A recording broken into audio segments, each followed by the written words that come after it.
வாரம் உங்க அண்ணன் வந்தாரு, உங்க அண்ணன் வர பெரியப்பா பையன். சரி. இங்க ஊர்ல இருந்து வரேன், சும்மா இங்கிட்டு பக்கத்து ஊருக்கு போனாராம்.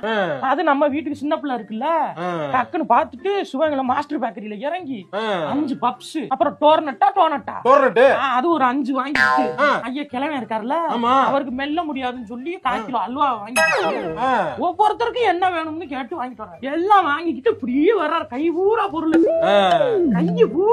பாத்துக்க. அண்ணன் எப்பயுமே அப்படிதான், அவரு வந்து சும்மா வர மாட்டாரு. வர்றாரு, அது எல்லாருக்கும் அந்த மாதிரி அமையாது இல்ல, மனசு வேணும்ல மானங்கிட்ட. ஆமா ஆமா, மனசு இருக்கணும். நீங்க போங்க மாப்பிள்ள, போய் சாப்பிடுங்க மாப்பிள்ள, சாப்பிடுங்க.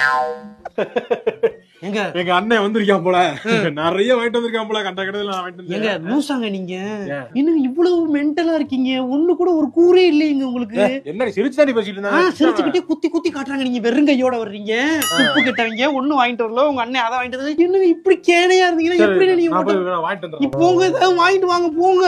என்னடா அது கேனையா இருக்காரு எப்படி? என்ன என்ன தெரியுது தெரியுது எல்லாம் பொருள், இதெல்லாம் யாரு திங்கிறதுக்கு இல்ல, எனக்கு தெரியும்.